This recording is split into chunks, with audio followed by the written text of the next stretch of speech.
Meanwhile, Television Jamaica is having a live public broadcast of this evening's contest between Jamaica and Curacao at Pier 1 in Montego Bay, so that supporters on that side of the island, which was ravaged by Hurricane Melissa, can view the game.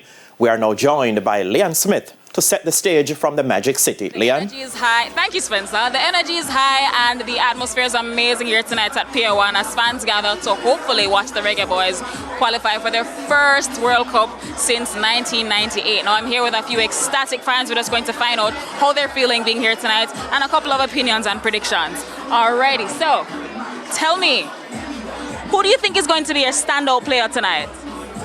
Well, Cephas and King.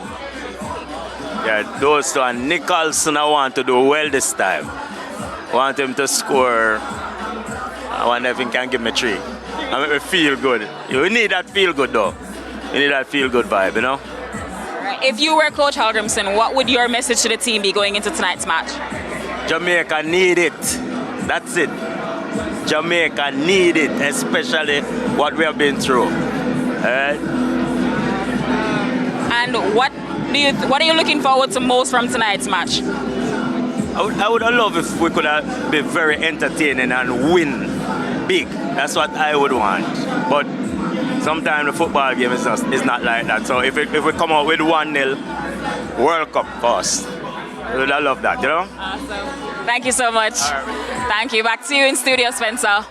Thank you, Leanne. Of course, Steve McLaren is the head coach of the Reggae Boys now, with the National Stadium being sold out for tonight's contest between the Reggae Boys and Curacao. TVJ's Christopher Scott caught up with supporters of both teams as they streamed into the office.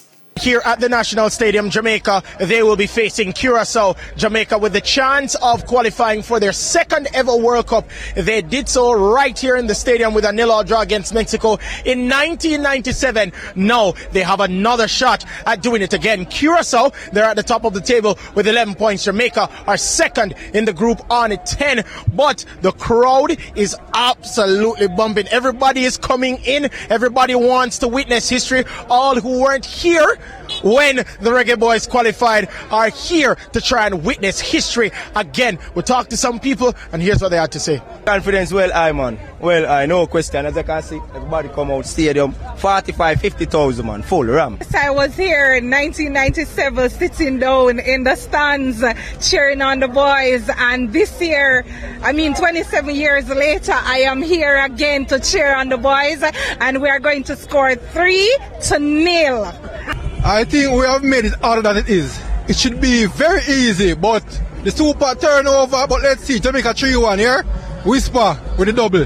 You bought the ticket yet? Yes, I got the tickets right here. the tickets to the World Cup, baby. All right. I didn't just buy the tickets to Jamaica, I bought the tickets to the World Cup. All right. How confident are you that Jamaica will be going to the World Cup? 0% confidence for Jamaica, 100% for Curacao. Yeah, and being a part of such a great nation and seeing how they have gotten better, they have flourished, and now with a chance of qualifying for their first World Cup as well.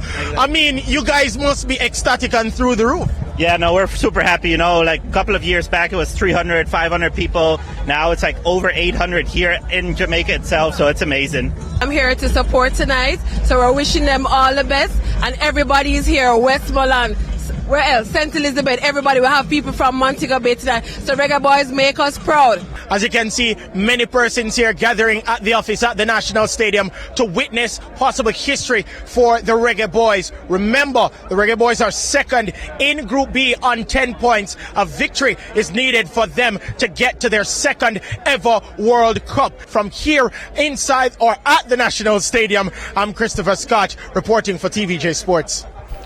Thanks.